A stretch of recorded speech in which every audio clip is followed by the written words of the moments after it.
Hey everyone, I'm back with another video about my favorite no-code, low-code building tool in the whole world, Noodle. So I'm making this video as a real introduction video. So if you're watching this, I hope this is because you've just discovered Noodle or you're wondering what it's about, or you've tried to get into it and you're a bit lost. So I've seen a lot of people come into the community recently and have a lot of questions about Noodle, about the history, about what is its state today. Is it still stable? Is it still alive? How is the community? What's the future for Noodle, etc., etc. So I think I can give you a state of play as things are today in June 2024 when I'm making this video. It'll hopefully get you started a bit more easily and maybe remove some of those initial anxieties about using Noodle as a tool to build your next web application or mobile application. So let's get started there. What is Noodle and where did it come from? So Noodle is a low-code web app builder that is it's taking its cues from visual development. So if you've ever used things like video game development systems like Unity, for example, I think it was Unity or the other one of the two main ones, or they maybe both. They use this visual design system where actions or data are displayed as blocks on the screen, and connections and between data and actions are represented as lines between the blocks. And so Noodle's, I don't know if Noodle was the pioneer in this or if they just had the same idea as somebody else, but it means that your app design is not about designing with code. It's not about writing a block of code for where the checkbox is going to be. It's about dragging something onto the screen and having it as a visual block to see, like a diagram, sort of like a map of what you're building, and then see it in a preview to see what that actually makes out of this diagram. So, why do something like that instead of just learning how to code? Well, like I'm just the kind of person, I've been developing for like 8 years, and I just can't get into pure coding. I just don't like sitting down and writing lines and lines of code. I just can't do it. And visually coding really helps me. Like, I don't know if it's my psychology, but it really helps me to develop, like to actually develop in the sense of designing an app, conceiving how it's going to work. When you click this button, where does it go? What does it do? What does the user see? What if something goes wrong? All of those things are really easy for me on Noodle because I get to visually track what's happening. So when I click a button, I see something light up, and the next thing lights up and the next thing lights up, so I know what's happening. And that's the beauty of Noodle. That's the reason why I love it. It's the only tool at the moment that does that kind of style of visual building, and it's one of the few tools that actually really freely lets you put code in there if you want to. So you can see there's like a function block in the screenshot. That would be code. There's a CSS block here. That would be code. But all of this blue stuff is just drag and drop components that have been made on the screen. So this is what Noodle was designed to be. It's been going for about 10 years. It was created by a Swedish company called Future Platforms, and they tried to commercialize it in various different ways over the years, and came to the point of last year trying to pick up on the exodus that happened from Bubble. When Bubble changed their pricing plans, a lot of people like me went looking for other platforms and found Noodle and others like WeWeb and Wappler and Didofi and all sorts of other low-code platforms. And they tried to commercialize it by offering hosting, so starter hosting plans, growth hosting plans, and licenses to use the editor. But the company wasn't able to, turn a profit well enough to be able to stay open, and so which is nothing against the tool itself. The tool itself is fabulous. The commercialization of the company who tried to make money by selling the tool didn't work. So that's just one initial fear to get out of your head. It's not because the tool sucks that it didn't work, and the proof of that is because there are actually apps that already exist. If you go to cases, you can hopefully this Noodle website is still up, by the way, when you're looking at this video. But anyway, if it's not, you can go and look at the cases, and there's a few apps that actually are still out there and on the market, and you can go check them out. That were use Noodle to build them. One of the most famous ones is this one, which has like an interactive map. It's super cool. I don't know how they did it, but it's genius. They have this like interactive map with these like squiggly lines that point to like furniture that you can buy or something like that. Oh no, that you can take a photo and leave a photo for other people to check out or something like that. Definitely worth checking out. Really cool app. So yeah, there are a lot of cool projects that are built with Noodle. I personally am building this Learnbook is my main project, which I've been doing for like 6 years, and this is like version 5 of Learnbook. But we're coming to something with Noodle. Finally, we're coming to something that we're really happy with and really feeling like we can fully commercialize. There's other apps that I'm working on for clients that I'm not going to talk about because client secrets and whatnot. But these are all serious apps, and they're just a selection of some of the apps that I've worked on for clients. I've worked on a lot of things that are internal tools, but also things that are SaaS. This Learnbook is going to be a SaaS product, and it's a full-on dashboard platform type thing. If it'll actually load up and not embarrass me. Yeah, so it's a full-on, SaaS platform type thing with, lessons and messages and all sorts of cool stuff. And, reasonably complex application. I've got like video recording, audio recording, all sorts of stuff. And yeah, for me, it was the opportunity going away from Bubble to finally use something that I'd have full control over, that I can use AI to help me code and develop. So there's Noodle AI that I can use to code, which is great. It really helps me because I'm not that strong on pure coding. It gets me learning code as well. So I've really started learning JavaScript, a little bit of CSS and a lot of JavaScript by just watching what the AI is doing, by seeing the code, modifying it, that's nearly right, but not quite right, and getting in there and really getting your hands dirty and changing the code is like, it's actually the first time I've ever found coding fun. So one of the fear points people coming into Noodle is, oh yeah, but do I really have to code? Like, yes, you do, and you'll love it. Just dive in, because even if you've never coded before, which I pretty much never had, you'll really get into it and you'll really like it. And it'll supercharge your development. It's really quite amazing what it does. Anyway, I could talk about how great Noodle is for hours. That's not why we're here. So like I said, it's for building web applications. It can also be for mobile applications, as we've seen. You can wrap the applications in Capacitor or any open source or paid solution for wrapping web applications to deploy them to the App Store. It's a React application, so it runs well on phones and on all kinds of browsers. Everybody accepts React. It's one of the biggest web frameworks today, next to things like Angular and Vue and stuff like that. So good basis for it. It's a front-end editor that has an optional back-end. There is a Noodle cloud service, which is here.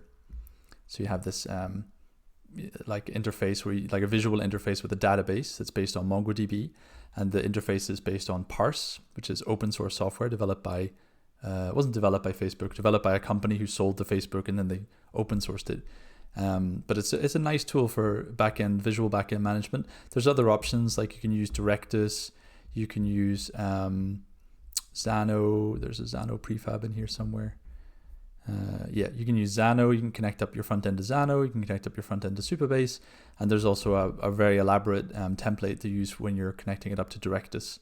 And I've got tutorials on my channel about how to connect it up to Pocketbase, or just how to connect it up to anything, basically, just by using the AI and doing API calls. So again, I could talk for hours about how great Noodle is. Sorry, but I'm just saying that's what it's for. Is for any kind of web application development project. You have front end, you have back end, you have anything you could possibly need. So the pitch is great. You could be jumping up and down in your seat right now, like this is the greatest thing I've ever found. And then you're going to go looking, and you're going to download, and you're going to hit the GitHub and realize, oh, okay, it's open source. That's cool. And then you're going to download the 1.0.1 version, which is stable and fine, but it hasn't been updated since January 30th when it was first released by the original Noodle team. And unfortunately, the original Noodle team has abandoned the project.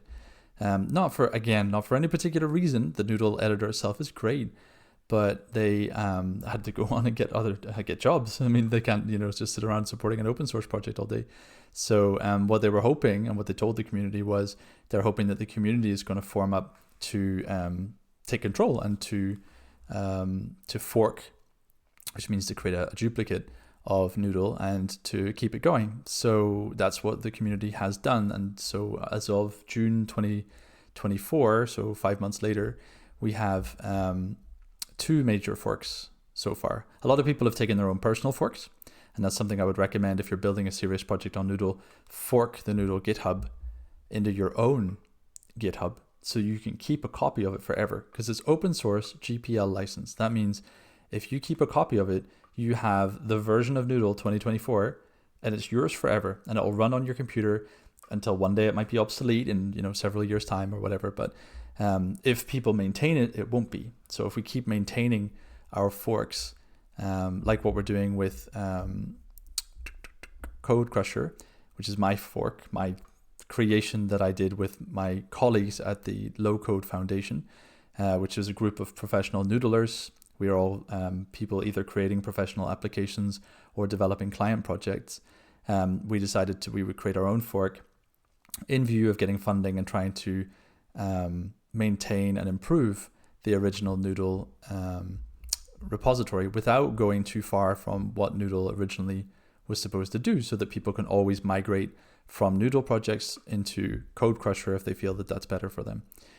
So we're trying to keep Code Crusher as a free, non-profit, open source fork with no particular commercial aspects to it. Now there's another group of people who are making a fork called Fluxcape, and Fluxcape, I've already tried it out. It's great. It's a fork of Noodle where they've introduced a paid backend feature, where instead of having to set up your own backend for like Xano or Supabase or whatever, you can take their built-in backend, which is fully built into the editor. I don't know if they have any screenshots. No, but maybe they do. Editor. Oh, look. So yeah, they have their own built-in Fluxcape backend, one-click deploy. It's really cool. The dashboard is you can have like a production and a development deployment of your app, and all you have to do is click deploy in the editor, and in Fluxcape you would see like a Fluxcape tab, and it would let you pick which project you want to deploy to, and it would deploy the front and back end, and it would just straight away be live. So that's really cool, just to be able to like immediately deploy your project to production.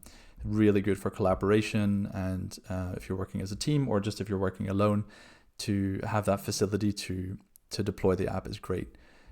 So Fluxcape's definitely worth checking out. But yeah, so that's the editor itself is free and open source for Fluxcape 2 because it's GPL. They have to be free and open source, but they have their own paid features as well, and private bits of code that they've added to the app outside of the original code. That means that they're trying to commercialize it, but I think it's a good way to go if you want more support, and if you want to have that ease of deployment, and if you want to have perhaps a more reliable backend than if you were managing it by yourself. So that's the state of things today. You do not download the original Noodle repo because it hasn't been updated in 5 months. Download either Code Crusher, which is continuing to be updated, at least the minimum at the moment, and Fluxcape, which has been quite well updated with quite a few bug fixes. They are both the same editor. It's both Noodle, it's just a fork. It's a clone of Noodle.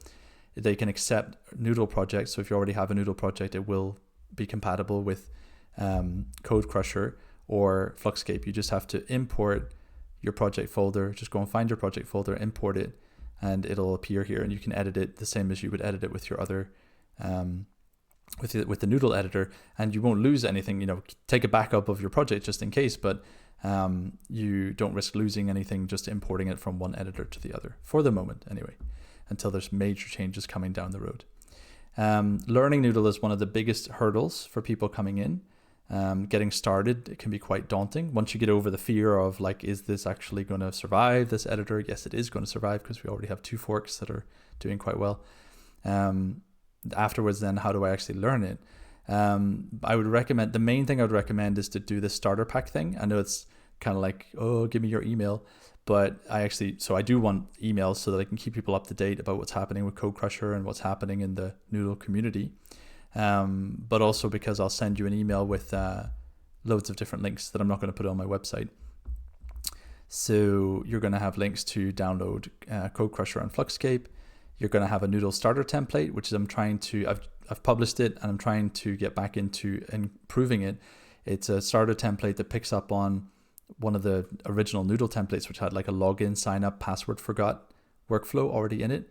And I put in a couple of examples of like repeating groups and API calls and stuff like that. So it's a worthwhile starting with that and having a look at how it works.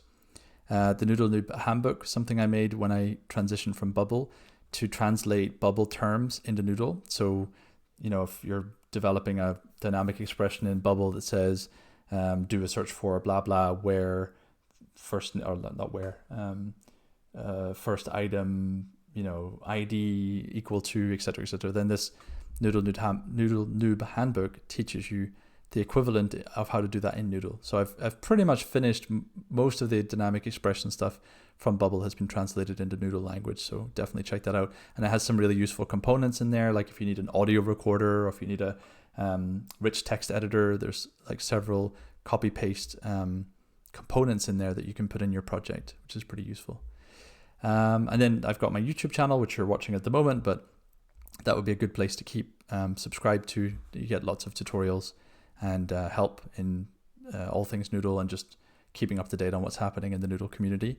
I would recommend starting with this video first, basics on setting up your first Noodle front and back end, because a lot of people ask, oh, how can I get quickly started with Noodle? Well, this is the quickest way. I show how to get Docker installed on your computer, how to run the Noodle backend in Docker, and so you'll be up and running very, very quickly with this guide. And then we did some task list tutorials that are pretty good for beginners. And then this is like a more like robust tutorial series I made like end of last year, where I'd go through like every little bit of Noodle that you could possibly need to get to a competent level. And then this is really handy. A lot of people ask about how do I deploy my app, like how do I deploy it to a custom domain. Vercel is one of the easiest ways at the moment. Only if you're not thinking of publishing to like thousands of users, then Vercel will become very expensive. But if it's just publishing for yourself or your test users, it's going to be totally free. And then I'll let you explore the rest, but there's a lot of documentation links and everything. So it's just having those links available, I think, is really useful. So I'd recommend that you sign up to that list if you want to learn. If you want to get a backend, there's a video on my channel about my hosting, Simple Rick's hosting, which is free. I wanted to make free hosting for people to be able to try out Noodle really quickly. So this is just like one click and your backend will be created, and you just put in copy paste three lines into your Noodle editor, and you'll have a backend like I showed you in LearnBook, one of these backends. Like there's Simple Rick's one there, for example. I think this one is a Simple Rick backend. So there you go. It'll be super quick and easy. Or obviously go with Fluxcape, and then you'll have the hosting as a one-click deploy with a paid hosting package. And if you end up needing help, coaching, obviously I provide coaching because that's kind of what I do. I was trained as a teacher for 8 years before I was a hardcore web developer with LeetCode and all that. And there's also Paradigm Shift, which is one of the companies that's involved in Fluxcape. There's Mitch, who's very good, based in Germany, I think, and Shrey, who developed the Directus prefab template, so super strong in Noodle and code, and he's based in India, I think. So go and check those guys out, and hopefully this list will grow. It seems small at the moment, but it will grow, and that's that. So I really hope that is a good beginning for you to kind of think about learning Noodle maybe more seriously, and I hope that took away some of those initial anxieties about using Noodle, because I'm disappointed when I see people who have this, I have this app project, blah blah blah, and it sounds like a perfect app project for Noodle, and then they get afraid about, oh, is it going to be still alive in a year's time, and etc. And I'm like, it's a fair concern, but in the end, is any framework going to be, React isn't going to disappear in a year, but imagine somebody brings out some new fork of React that's just like 20 times better than React, and it's obviously better, and everybody suddenly just switches, like it's easy to convert over. Just, I'm talking nonsense, but just imagine, React can also be abandoned, so you can build a whole project in React and then suddenly, kaput. Or like I hear people saying as well, what about code export? Does it not export the code? No, it doesn't, because the way of taking visual nodes and turning them into actual code is like, it's pretty dynamic. It's not something you can just kind of spit out like a perfectly organized React project from, random sheets and components and stuff that I've put in this editor. Like, it just doesn't work that way. And anybody who says it does, like WeWeb, cough, cough, you will just end up with a big mess of vomited out code that nobody can do anything with. So, even if you want to have that coded version at the end because you feel like that's the safest, you can't at the moment get from low code to code unless you start with code and you put low code on top of it, something like Wappler or not Flutterflow. Flutterflow kind of does that, but it's web-based, so you can't see the code. There's a French app called Gorilla, which does let you put like a visual editor on top of regular Flutter code. Or what other one was I thinking of? Those are probably the only two that I actually know of where you can actually put something on top of the code. Everything else is just going to be spitting out random code that's completely disorganized, no comments, no sense to how it works. Probably a lot of abstraction from people like WeWeb in the code that would make a regular developer not really want to work on it. Oh, Didofy, that was the other one. Didofy also has code export to HTML, CSS, and JavaScript, I think, vanilla stuff, which is good, but again, you're not going to be able to give that to anyone to use. It's really only for like hosting, but for Noodle, you don't have that question because Noodle is already, because it's open source and because it runs locally, it's already a self-contained package. So if it runs today on Chrome, it's going to run in a year's time on Chrome, unless Chrome makes the version of React that it's using obsolete. But I would hope that by that time, in 2 or 3 years' time, that the community will have upgraded Noodle and will be maintaining it to help keep the React version up to date and make sure that it doesn't go obsolete, for example. But I think that's going to be years away, years and years. If you think about how many websites are built on super old technology that poor Google Chrome and Edge and Firefox have to still support because they don't want this dude's website that's built in the year 2000 to suddenly become incompatible with the internet. So most of this technology remains compatible for a very, very long time, except for things like Flash and stuff like that. Anyway, I'm rambling, but I'm trying to convince you that your choice of technology today, really you're just flipping a coin anyway. So why don't you just choose the thing that makes you happy, that you feel good coding in that tool, and you feel like you're going to be able to make it to the end of the project, because most people just give up before they even reach the end because it's so damn difficult developing a project like that. So maybe just count your chickens that you found something that you actually like and that you feel like you could develop in, and just try to get the damn project out there. Because the number of projects that even get to the point of testing and then realize that they've completely got it wrong and they just tank the project because nobody likes it. I'm not trying to put the fear of God into you, but I'm just trying to say that worrying about is there code export, worrying about is the editor still going to be okay in a year's time, you're trying to solve for problems that you would be lucky to have.